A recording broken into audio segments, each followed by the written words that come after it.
شروع اللہ کے نام سے جو سب پر مہربان ہے اور بہت رحم کرنے والا ہے۔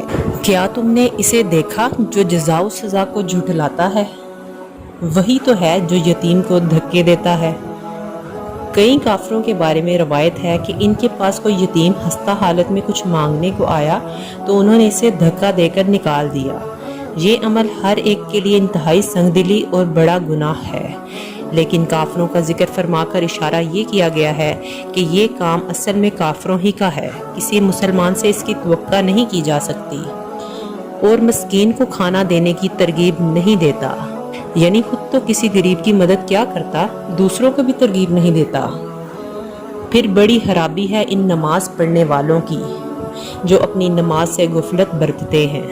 نماز سے غفلت برتنے میں یہ بھی داخل ہے کہ نماز پڑھے ہی نہیں، اور یہ بھی کہ اس کو صحیح طریقے سے نہ پڑھے، جو دکھاوا کرتے ہیں۔ یعنی اگر پڑھتے بھی ہیں تو اللہ کی رضا کے بجائے لوگوں کو دکھاوا کرنے کے لیے پڑھتے ہیں۔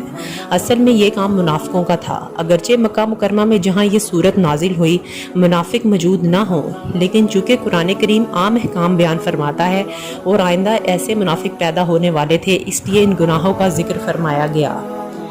اور دوسروں کو معمولی چیز دینے سے بھی انکار کرتے ہیں۔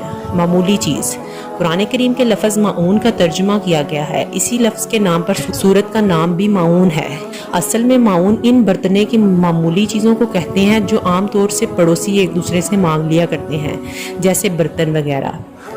پھر ہر قسم کی معمولی چیز کو بھی معون کہہ دیتے ہیں۔ حضرت عبداللہ بن مسعود نے اس کی تفسیر یہی فرمائی ہے کہ کوئی پڑوسی دوسرے سے کوئی برتنے کی چیز مانگے تو انسان اسے منع کر دے۔